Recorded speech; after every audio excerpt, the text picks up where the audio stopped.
I'm Kimberly, and this is the story of how my family fell apart.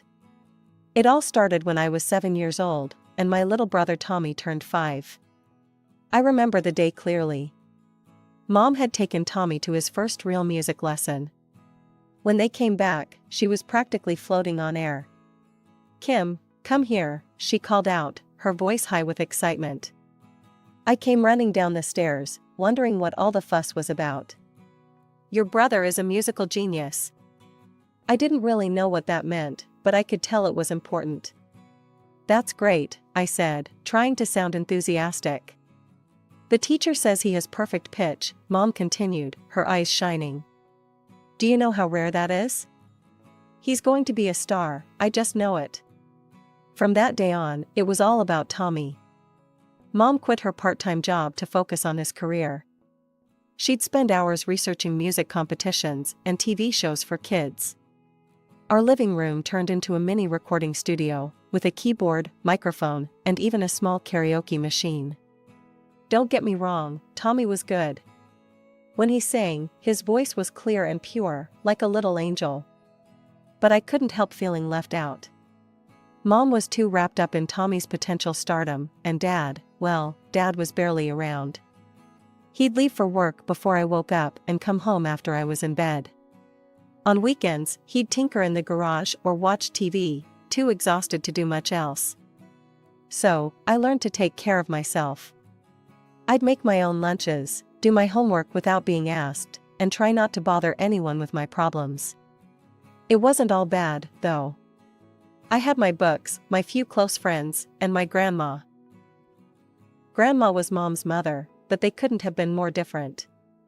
While Mom was all about the spotlight and fame, Grandma was down-to-earth and practical.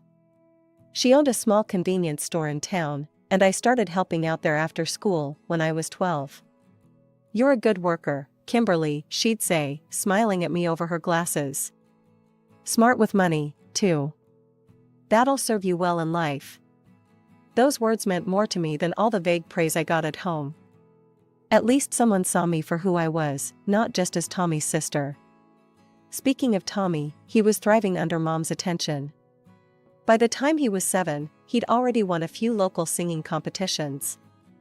Mom would come home, waving his trophies and certificates, her face glowing with pride. "Did you see Tommy on TV last night?" she'd ask me, not waiting for an answer. The judges said he was the most talented child they'd seen in years.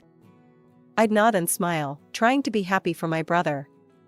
But I couldn't help the twinge of jealousy when I saw how differently we were treated.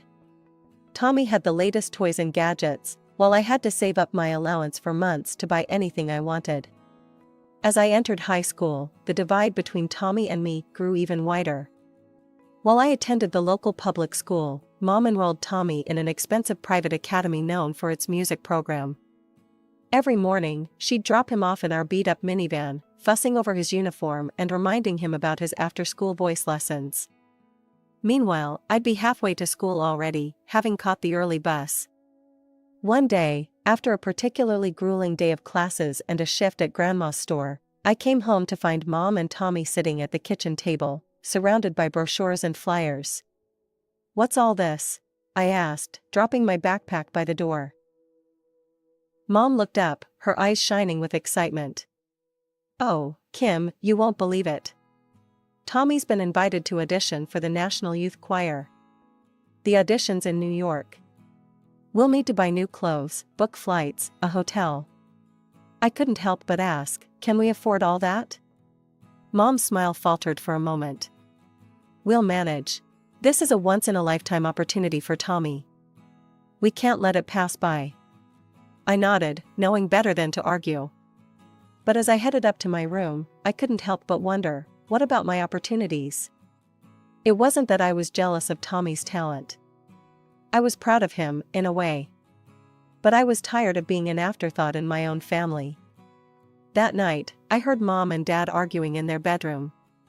Their voices were muffled, but I could make out enough to know it was about money. "We're already in debt, Linda," Dad was saying. "We can't keep spending like this." "But this could be Tommy's big break," Mom insisted. "Don't you want him to succeed?" "Of course I do," Dad sighed. But what about Kim? We haven't put aside anything for her college fund. There was a pause, and then Mom's voice, softer now, Kim's smart. She'll get scholarships. Besides, she's always been independent. She'll figure something out. I lay in bed, staring at the ceiling, their words echoing in my head. She'll figure something out. That's what it always came down to, didn't it? I was expected to fend for myself while they poured everything into Tommy's future. The next day, I went to work at Grandma's store. As I was restocking shelves, Grandma called me over to the counter. "Kimberly," she said, her voice gentle. "Is everything all right? You seem distracted today." I hesitated for a moment, then the whole story came spilling out, Tommy's audition, the money problems, my fears about college. Grandma listened patiently, her face growing more concerned with each word. When I finished, she shook her head. "Listen, I've been thinking. You're a hard worker, Kimberly. How would you like to start earning a real wage here at the store? Not just pocket money, but something you could save for your future." For the first time in a long while, I felt seen and appreciated. As I hugged my grandmother, I realized that maybe, just maybe, I could create my own opportunities. I didn't need to wait for someone else to invest in my future. With Grandma's help, I could start investing in myself. As the years went by, I threw myself into my studies and my work at Grandma's store.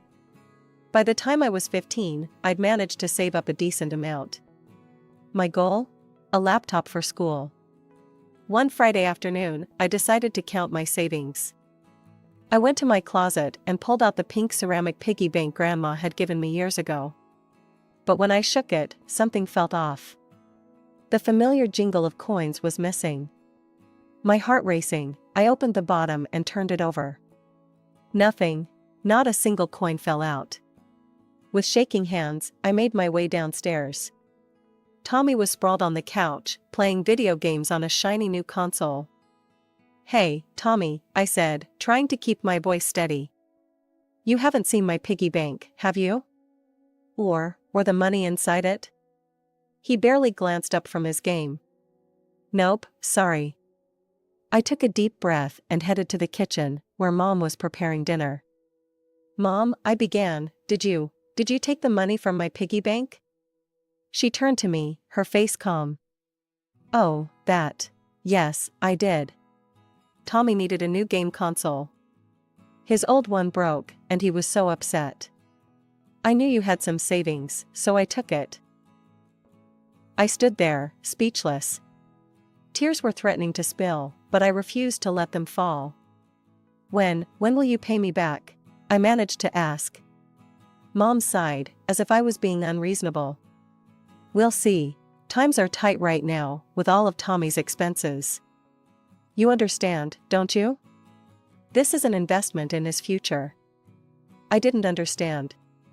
I couldn't understand how she could do this to me. Without another word, I turned and ran out of the house. I kept running until I reached Grandma's store, tears blurring my vision. Grandma took one look at me and flipped the open sign to closed. She led me to the back room and sat me down. "What happened, Kimberly?" she asked gently. Between sobs, I told her everything. As I spoke, I watched Grandma's face change from concern to disbelief to anger. "What am I going to do, Grandma?" I asked, feeling more lost than ever. "I can't trust them." Grandma was quiet for a moment, then she stood up. "Wait here," she said. She disappeared into the front of the store. When she came back, she was carrying a laptop box. "I was saving this for your birthday," she said, placing the box in my lap. "But I think you need it now. Just don't take this home. Keep it here at the store. Use it after your shifts or on weekends. I don't want your mother getting her hands on this too." That night, as I lay in bed, I made a promise to myself. I would never let anyone take advantage of me like that again. I would work harder, save more, and find a way out of this house where I felt like a stranger. My 16th birthday rolled around with little fanfare. Mom remembered the date this time, at least. She and Dad wished me a happy birthday over breakfast, Dad sliding a card across the table before rushing off to work. I invited a few close friends. We set up some folding tables in the backyard, strung up some lights, and had a pretty good time. I'd saved up from my job at Grandma's store to buy snacks and drinks. My best friend Rachel helped me decorate with some balloons and streamers we got from the dollar store. As we sat around, eating chips and laughing about school drama, I caught myself feeling genuinely happy. For a moment, I could forget about the family dynamics and just be a normal teenager celebrating her birthday. But reality has a way of creeping back in. When Tommy's 16th birthday came around 2 years later, it was an extravaganza. They rented out the fanciest restaurant in town, invited what seemed like half the city, and even hired a professional photographer. The cherry on top? A shiny new car parked outside with a big red bow. I stood off to the side during the party, watching Tommy beam as he accepted congratulations and gifts. Despite everything, I couldn't bring myself to resent him. This wasn't his fault. He was just living the life our parents, especially Mom, had orchestrated for him. A few months later, I was thrilled to learn I'd been accepted to study economics at a college in the next state. Even better, I'd earned a partial scholarship. But as I soon discovered, partial was the operative word. The scholarship wouldn't cover all my expenses. With trepidation, I approached my parents one evening. "Mom, Dad," I began. "I got into State University for economics. I have a scholarship, but I'll need some help with the rest of the tuition and living expenses." Dad looked up from his newspaper, a crease between his brows. "That's great news about the scholarship, Kim. But you know money's tight right now. With Tommy's music school fees." Mom jumped in. "Kimberly, you're a smart girl. I'm sure you can figure something out. Maybe get a job? You've always been so independent." Defeated, I retreated to my room. As I sat on my bed, staring at the acceptance letter, my phone buzzed with a text. It was Grandma, asking how the conversation with my parents went. I called her back, my voice shaking as I recounted what had happened. Grandma listened quietly, then said, "Kimberly, don't you worry. We'll figure this out together." True to her word, Grandma set up a college fund for me. Between that, my scholarship, and a part-time job I picked up at a cafe near campus, I managed to make it work. "You're going to do great things, Kimberly," Grandma said. "I'm so proud of you." Those words carried me through the tough times in college.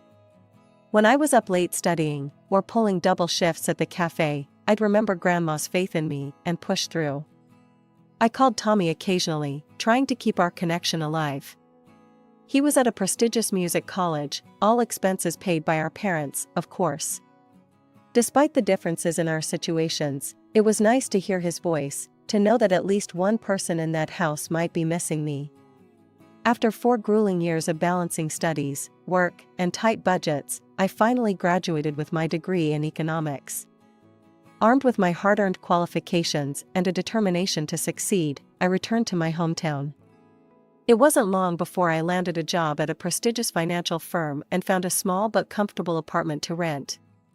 Life settled into a pleasant routine. Work was challenging but rewarding, and in my free time I started to build a life for myself outside of my family's shadow. I made new friends, took up hiking on weekends, and even started dating a bit. Then, one rainy Tuesday evening, there was a knock at my door. I opened it to find my mother standing there, looking uncharacteristically disheveled. She stepped inside, wringing her hands. "Kimberly, I need your help." Those words sent a chill down my spine. In all my years, I couldn't remember my mother ever asking for my help. "What's wrong?" I asked, leading her to the couch. She sat down heavily, her eyes brimming with tears. "I'm sick, Kim, really sick. The doctors, they say I need treatment, but our insurance won't cover it all." My heart dropped. Despite everything, she was still my mother. "How much do you need?" $15,000, she said, her voice barely above a whisper. I know it's a lot, but I didn't know where else to turn. "Your father and we've spent everything on Tommy's education. We thought it would pay off by now, but... The next morning, we drove to the bank in silence. As we waited in line, Mom started talking, her voice low. "You know, Tommy's doing so well," she said. "He's got offers from several big music groups. Once he signs, we'll be able to pay you back in no time." I nodded, only half listening. My mind was racing, thinking about how I'd manage the loan repayments on top of my rent and other expenses. After signing what felt like a mountain of paperwork, I transferred the $15,000 to my mother's account. As we left the bank, she hugged me tightly. A few days later, I was scrolling through my social media feed during my lunch break when I saw something that made my blood run cold. There was Tommy, my brother, posting selfies from the Swiss Alps. Confused, I quickly sent him a message. "Hey Tommy, aren't you supposed to be in school? What are you doing in Switzerland?" His reply came quickly, "Oh, hey Kim. Yeah, Mom surprised me with this trip. Said I was having a creative block and needed to recharge. It's amazing here. I'm staying for 2 months." I stared at my phone, my mind refusing to process what I was reading. 2 months in Switzerland? Creative block? Then it hit me. The $15,000 loan. It wasn't for medical treatment, it was for Tommy's vacation. With shaking hands, I called my mother. "Kimberly, what is it now?" Her voice was irritated, as if I was interrupting something important. I took a deep breath. "Mom, we need to talk about the loan. About Tommy's trip. How could you lie to me like that?" There was a pause, then she sighed. "Now, listen here. Your brother is a creative person. He needs constant inspiration and pampering to open up creatively. This trip was essential for his career. He's going to be famous, and we all need to support him." "Support him?" I echoed, my voice rising. "By taking out loans we can't afford? By lying to your other child?" "Oh, don't be such a miser," she scoffed. "You should be happy to support your brother." That was the last straw. "Mom, I want the money back. All of it. Now." Her laugh was cold. "Don't be ridiculous, Kimberly. The money's spent. Besides, you're doing well enough. You don't need it." "If you don't pay me back," I said, my voice shaking with anger, "I'll sue you." There was a moment of stunned silence, then she exploded. "Sue me? Your own mother? You're a terrible daughter. I can't believe I raised such a selfish, heartless child." "This is your last chance, Mom," I said, fighting to keep my voice steady. "Pay me back, or I'm going to court." "Go ahead," she spat. "See if I care. You're dead to me, Kimberly. Dead." The line went dead. I sat there, phone in hand, shaking with a mix of anger and shock. I'd known this conversation wouldn't go well, but I never imagined it would end like this. In a daze, I called the one person I knew I could always count on, Grandma. I broke down, sobbing as I recounted everything that had happened. Grandma listened patiently, making soothing noises as I poured out my heart. When I finished, there was a moment of silence. Then Grandma spoke, her voice firm. "Kimberly, listen to me. What your mother did was wrong. If you decide to go through with this, I'll support you. I know a good lawyer, my friend's son. He might be willing to take on your case for a reduced fee." The next few months were a whirlwind of legal consultations, paperwork, and sleepless nights. True to her word, Grandma covered the legal fees and introduced me to her friend's son, a sharp young lawyer named Michael. "It's an open and shut case," Michael assured me after our first meeting. "We have the bank records, the text messages. Your mother doesn't have a leg to stand on." The day of the trial arrived. As I walked into the courtroom, I saw my mother for the first time in months. She sat on the other side, her face a mask of cold fury. She didn't even look at me. The proceedings seemed to pass in a blur. Michael presented our case clearly and concisely, showing the judge the evidence of my mother's deception. When it was her turn to speak, my mother spun a tale of a desperate need for a family medical emergency, but her story quickly fell apart under questioning. Finally, after what felt like an eternity, the judge made his ruling. In the matter of Kimberly Johnson versus Linda Johnson, he began, I find in favor of the plaintiff. The defendant is ordered to repay the full amount of $15,000, plus interest and court costs. A few days later, I received notice that my mother had taken out a loan to repay me. The money was back in my account, but it felt hollow somehow. I'd won the case, but I'd lost my family in the process. The dust had barely settled from the court case when the real storm hit. It started with a notification on my phone. A friend had tagged me in a post. Curious, I opened it, only to feel my stomach drop. There, on my mother's social media page, was a long, heart-wrenching post about how her own daughter had cruelly taken her to court. She painted herself as a loving, sacrificial mother who had given everything for her children, only to be betrayed in her time of need.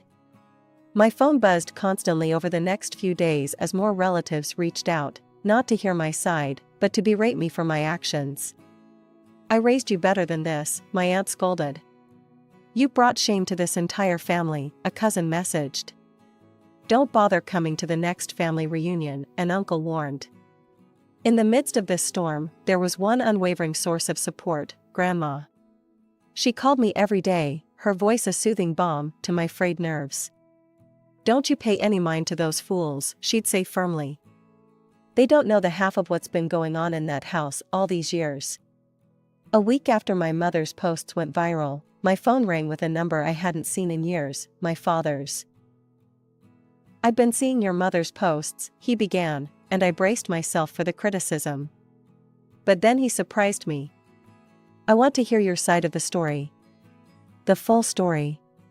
So I told him everything.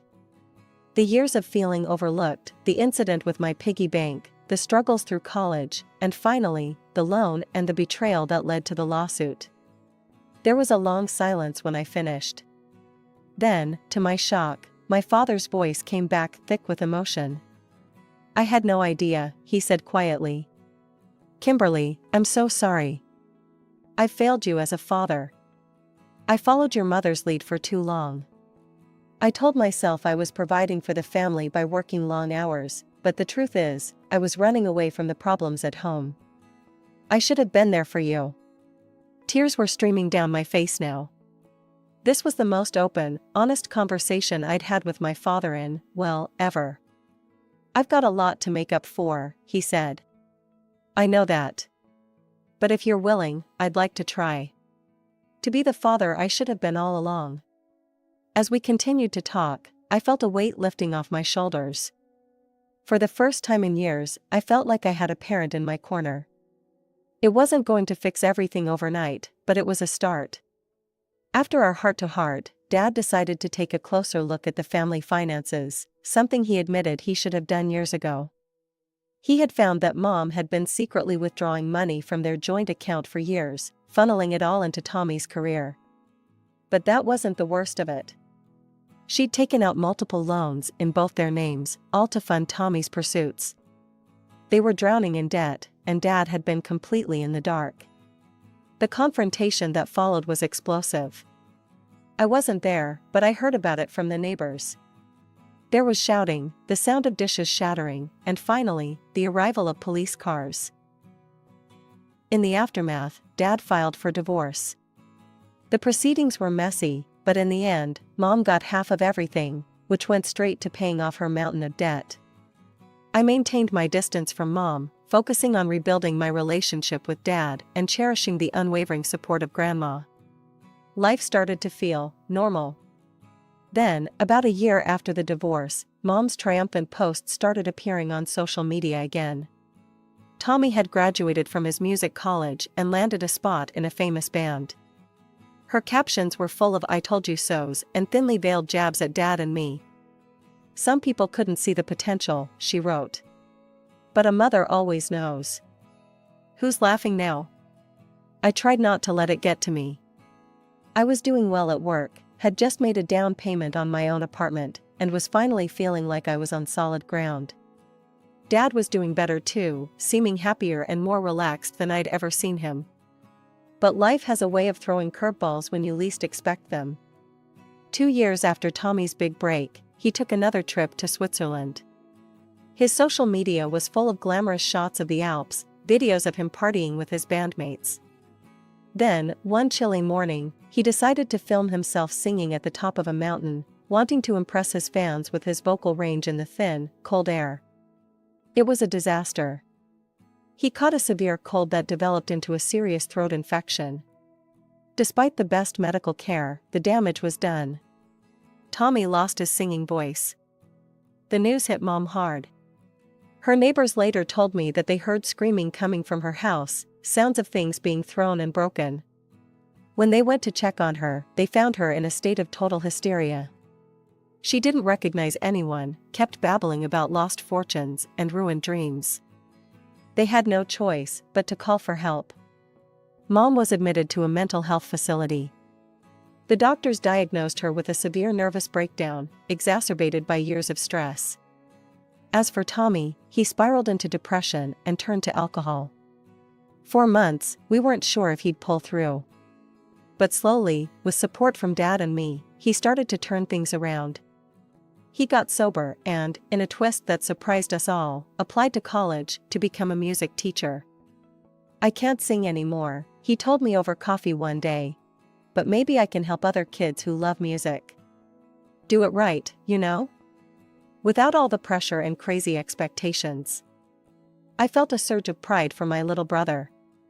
"I think that's a great idea, Tommy." As I drove home that evening, I reflected on the tumultuous journey of the past few years. I thought about Mom, still in the facility, trapped in a world of her own making. About Dad, finally free to live his own life. About Tommy, finding a new path. And about myself.